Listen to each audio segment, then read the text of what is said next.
Audio Jungle. Audio Jungle.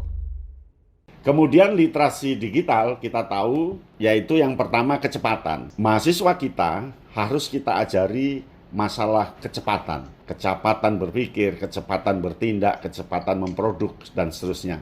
Tetapi tidak hanya kecepatan, dia juga harus masalah ketepatan. Cepat saja tanpa ketepatan nggak akan ada isinya, nggak akan ada viral, nggak akan ada basis teknologi tadi. Lalu yang ketiga, mudah digunakan. Kita nggak akan bisa cepat, nggak akan bisa tepat jika teknologi kita nggak mudah digunakan. Kemudian ada kemenarikan, ini adalah isinya, isi dari komunikasi tadi. Yang kelima itu kebermanfaatan, yang keenam keaslian. Nah sekarang ini komunikasi digital dunia, karena semua orang, semua negara, semua bangsa itu semua berkomunikasi, yang dipentingkan adalah keaslian. Orang akan memburu keaslian ini. Lalu yang terakhir tentu tentang kedalaman dan keluasan. Literasi digital inilah yang harus menjadi garis dasar mengembangkan mahasiswa kita, mahasiswa pendidikan bahasa dan sastra untuk masuk ke dunia merdeka belajar. Ya, merdeka belajar dan belajar merdeka.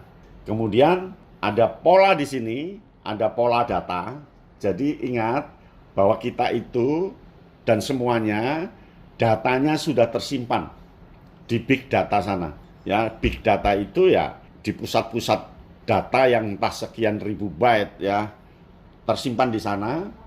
Dan hati-hati dengan data kita karena di samping data identitas itu nama, tempat tanggal lahir, nomor KTP, dari negara mana itu identitas, tetapi ada data kualitas.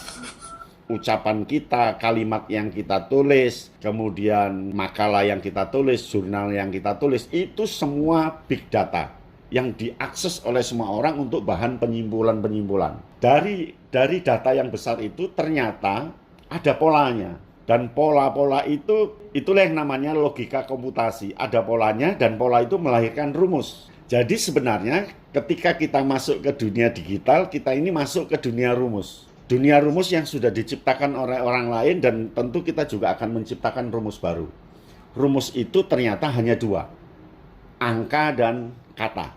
Kata dan angka yang keduanya berpadu menjadi sebuah digital. Rumus itu umpamanya pola, subjek, predikat. Ketika kita masukkan kalimat, berat langsung kena rumus tadi, kita langsung dapat jawaban tidak benar. Ketika kita masuk ke rumus tadi, langsung dapat jawaban kalimatnya benar. Mengapa? Karena sudah ada data di dalamnya, sudah ada pola yang diatur, dan sudah ada rumusnya di sana. Rumus itu hanya dua, kata dan angka, yang dipadu dengan suara, gambar, garis, dan seterusnya. Itulah digital. Audio Jungle. Audio Jungle.